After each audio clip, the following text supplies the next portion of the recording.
waayo deel maadeer baan nahay xildhibaan qodax waliba ninkii kursiga uga haray baan ahaanu ee berigii la yiri waru daayna ka kursiga horta waa ninka kaliya kulmiye cadaysan ilaa imaka iyadoo doorashadii sanad ay ka soo wareegtay kaligii baa cadaysan waa kaasoo Siciid Suluuma cadaysna waana idin cadaynay laan hadeen nusayro samaano baa kursigu imanaya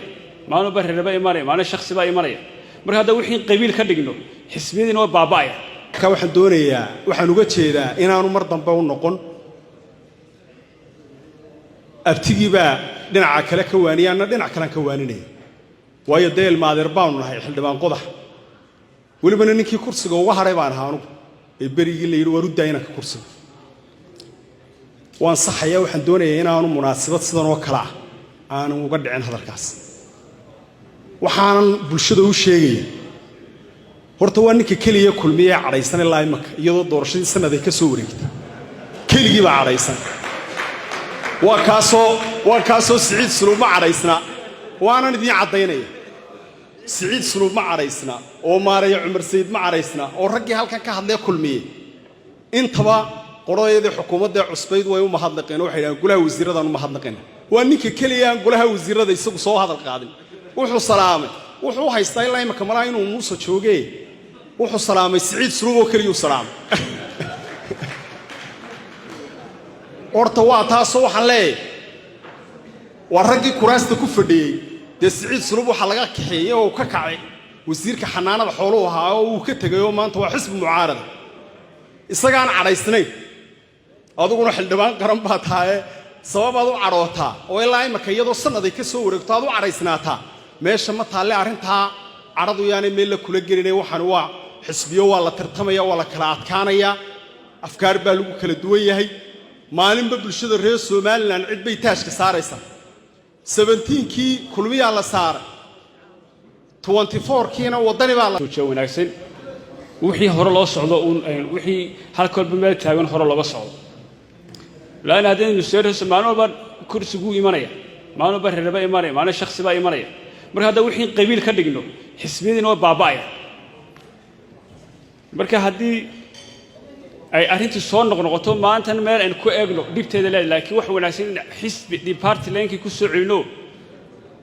mabaadi'da iyo afkaara ahsaabta loo kala doorto wixii doorasho imika dambaysa hadii la yiraahdo oo habkan qabiiliga ee reero u kalbo hadlayaan iyo maanta war hebel aynu ka baxo oo ideologies iyo mabaadi' xisbi aynu doorashooyinkeena dambe ay noqdaan oo maanta maxaa ka iyo kulmiye wadan loo kala dooranaya ay mustaqbalka noqoto haddii ma walba culimad iyo suldaan iyo caaqil halka media soo istaago de talaabo qaadamayna marka xisbiyadana iska laabno habkii hore qabiiliga ahayn ku soo kala dooran jirnay xukunkan ku iman marka taas u kala bas khalaas ma hada bariyaha qaar wada xiiseen jirtay miya maantana runtii waxaan jeclaan lahayn arrinta halkan ku dhaafno waxa isku qaadatay dhaqankii qolada dhaqanka waxaan oran lahaa waa dhinac bal qabsada oo dhinacna baneeya qabyaalada iyo siyaasadana aan kala saaro dhaqankii baana aad loogu baahan yahay imka dib loo soo celiyo dhaqankeenu wuu lumaya caruurteeni dambe halkay maraysa waa ogtiin waxa lagu hadlayo waa garanaysaan waxa weeye geela duqdiisu durdurisay aarankiisu maxay yeeli marka suldaanku ama ninkii la caleema saaray ee umadu eeganaysay uu siyaasad ka hadlo xafiirtan ka hadlo dawladnimada midna rido midna nooleeyo aynu isdhaxyaacna rag iyo dumar waxa soo dhan xamar baynagu waan inakoo dhaqan la baynu xamar tagno inakoo bala dhaqan baynu ka soo noqonay marka waxa yeelaysaan salaadiinay anigu mar walba waan idhaahdaaye iyo culimada waliba siyaasiyiinta labadiina qoloba ku ekaada meeshiina siyaasiyiintana siyaasadda loo daayo war maxamuud oo adiga xisbiga aadna labada ku dadaal imaka labadaba dabada ha ka soo galna horan iyo codeeye